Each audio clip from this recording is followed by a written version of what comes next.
Jets first round selection, Rutger McGroarty, seems like a lot of fun. We're going to have him jumping on the program in a few minutes for the first time here on Winnipeg Sports Talk. It's funny, reading your reports in The Athletic about the draft, it seems like the Jets keep taking the guys that you're most enamored with in the interview process, both on the ice and off the ice. What are the Jets getting in their 14th selection?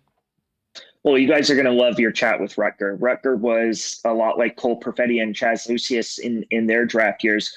Probably my favorite interview in this draft. I speak with the vast majority of the top 60, 70 kids over the course of the season.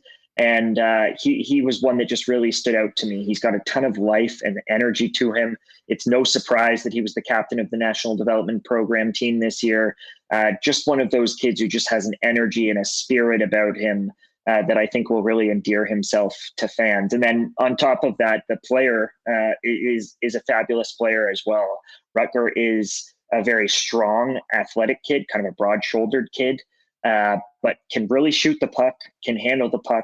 A very intelligent player in terms of how he gets open, the spacing that he takes, and how he sort of uses space and finds pockets of space, if you will, inside the offensive zone to get open into. So just a really well-rounded player. The one thing, and I'm sure he would tell you this, the one thing he wants to work on is his skating. That's been the talking point of the last couple of years. But everything else is there: the work ethic, the shot, the way he reads and understands the play.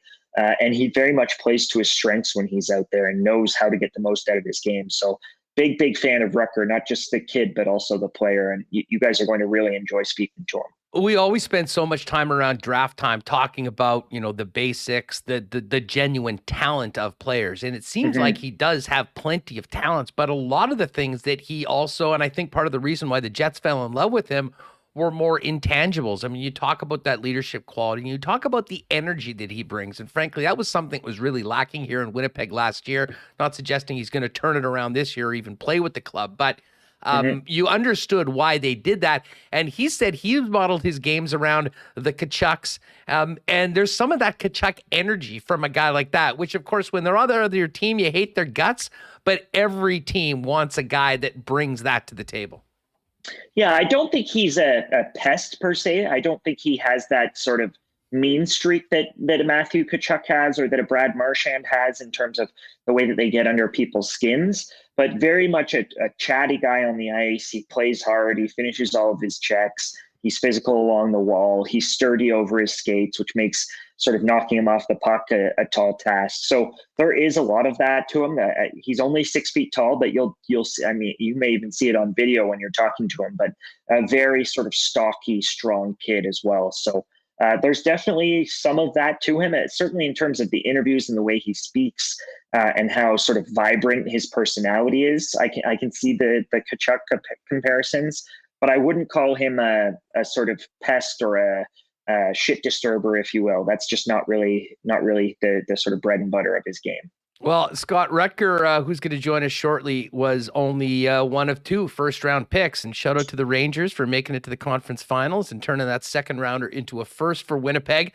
Gave us a lot more to talk about. And for the Jets, they get Brad Lambert. And if you can, I mean, I think a lot of people would be interested to hear. I mean, you've covered this draft game for a long time. I mean, the rise and fall of Brad Lambert. And are the Jets fortunate that a guy like this fell to them at 30, or are they taking a real risk on a guy that, the stock certainly wasn't on draft day what it was at the start of the year or the year before? I don't think there's any more risk in taking a Brad Lambert where they did relative to any of the other players that were available. If there isn't risk associated with you at 30th in the draft, then you're doing something wrong, right? Or you're doing something right and something's gone wrong at the draft. That's kind of a non sequitur. It almost never happens where a player is available at 30 who doesn't come with some risk. So I love the bet on Brad Lambert. As you mentioned, he's been around a long time. Really, in this draft class, the 2 players who've been on the scene the longest are him and Shane Wright. We've been talking about Brad Lambert since he was 14 years old. He signed a Liga contract, believe it or not, when he was 15.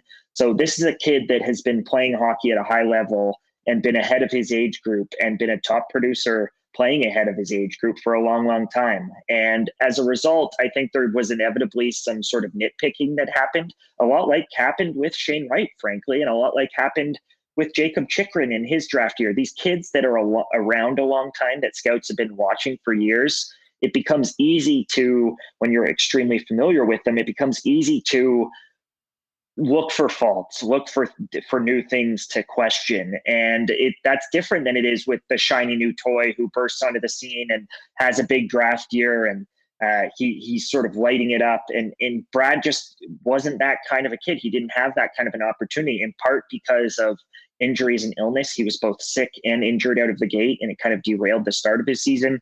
Then he makes a move from one organization to another, returns to the Pelicans, which is the team he kind of came up with, and things don't go well for him there either. So a little bit of a weird season for him, definitely a disappointing one. He'd be the first to tell you that. He told me that when we spoke in advance of the draft, and I did a sort of extended Q&A with him. And I think ultimately with Brad, you're going to have to hit reset. And I think that'll be good for him. By all accounts, I expect that he'll come over here and play for Seattle in the WHL.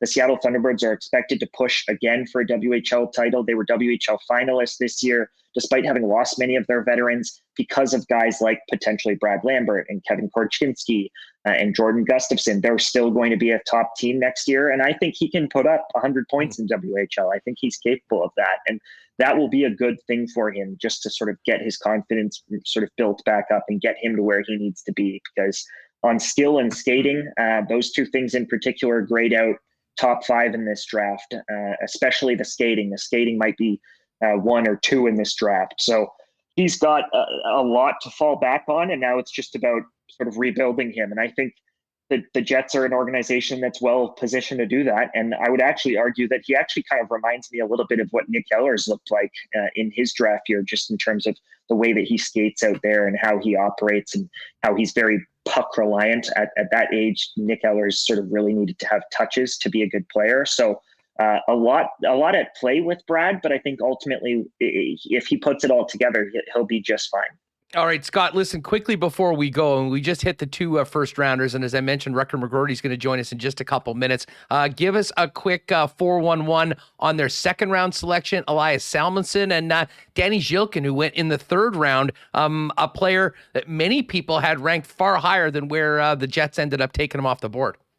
Yeah, Salomonsson's a really interesting player. Salomonsson is another player like Brad Lambert that we've been watching for quite some time. Salomonsson was a projected sort of late first round pick heading into this year. He had played up at the J20 level as a 16-year-old and had played quite well, kind of a point per game defenseman at that level. And then from there, everything just kind of didn't fall into place for him this year. It wasn't a sort of picture perfect year. He was good at the junior level, but he wasn't the best defenseman in the league at the J20 level. And then when he played pro, he sort of came and went from the professional ranks, and it just didn't really stick for him. So I liked him at 55. Salomonsson's got a really hard point shot. He defends really well. He's been a staple of the Swedish national program, will continue to be involved with them through the World Junior program and all of that. So a very well-rounded, sort of impressive player. The decision-making has been a little suspect with him at times, and I think that's ultimately what sort of slipped him out of the late first and into the late second. But a kid with a lot of tools to work with. And then Zhilkin's a fascinating one, another kid who's been around a long time. This was actually his 3rd year of eligibility for the OHL. He's a late 2003 rather than a 2004, so he actually played at last year's U18 Worlds instead of this year's U18 Worlds. Very athletic kid, skates like a professional already, can shoot it and handle it like a professional.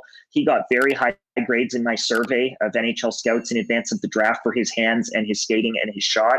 He's also a very reliable defensive player. He actually played defense for Guelph a couple of times this season, which speaks to how much trust that they had in him when they were short on D to put him on the back end. But just a pro-built center, not going to be a star, but there's a real good chance, I think, that Danny becomes a 2nd or 3rd line center in the NHL, probably more likely a 3rd line center in the NHL. So all 4 of those kids, I mean, we talked about Rutger at length, and I'm a big fan, but Brad, Elias, Danny, all 4 of those kids, I think, have a real shot, and I think they did well with those 4 selections.